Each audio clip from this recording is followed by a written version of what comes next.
Bang, hujan lah. Sekarang ni kita punya rumah awning dah bocor dah. Abang call ke tak kontraktor ni? Abang bukan apa, abang dah call daripada semalam dah call. Hari tu dah call. Tak datang-datang juga. Tak tahu masalah dengan dia ni. Hey. Cuba abang call lagi sekali. Lama-lama nanti warranty kita habis.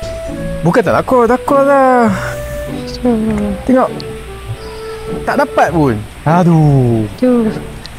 Bocor-bocor juga. Okey, situasi macam tadi memang banyak terjadi kepada ramai customer. Antara contohnya saya sendirilah. Pengalaman saya pernah renovate rumah saya. Kecil je renovation tu. Bila dah siap, kontraktor janjikan dalam masa setahun boleh komplain kalau apa-apa terjadi. Lepas tu saya detect ada satu defect. Lepas tu saya try call kontraktor. Memang payah nak angkat. Lepas tu bila dah berjaya jawab, dia kata nak datang esok tak datang. Dia kata nak datang lusa tak datang. Jadi benda tu membuatkan saya sangat-sangat marah, geram, tak puas hati. Saya terpaksa cari kontraktor lain yang lebih cepat untuk repair kerja-kerja tu. Of course memerlukan kos yang lagi besar dan kos tambahan. Rugilah saya. Disebabkan pengalaman tu banyak terefek kepada customer, saya sendiri. Jadi kita sangat tekankan after sale service yang sangat power supaya customer berpuas hati dengan servis yang kita bagi.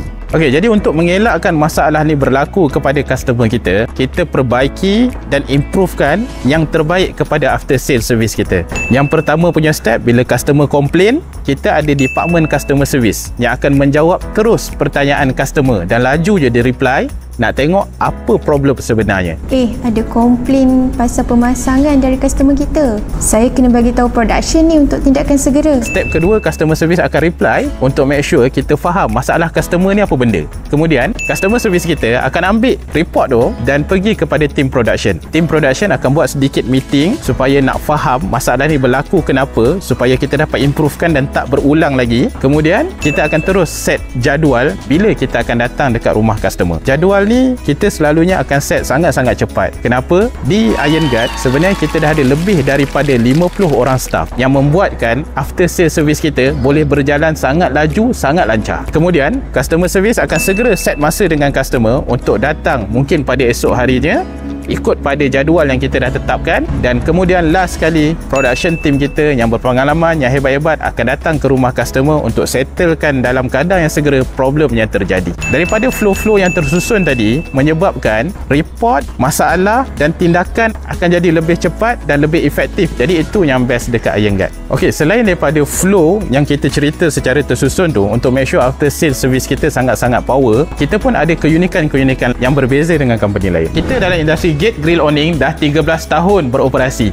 Kita punya warranty ada setahun warranty. Kerja-kerja kita memang direct daripada kilang kita. Kita dah ada lebih daripada 14,000 pelanggan dah menggunakan servis kita. 9/10 pelanggan kita memberikan review 5 star kepada kita. Kita dah ada 5 cawangan di seluruh Malaysia meliputi KL, Selangor, Melaka, Negeri Sembilan dan Johor. Kita dah ada 50 lebih orang staff dan kebanyakannya berpengalaman dalam kerja-kerja gate grill awning. Explosions, iron guards,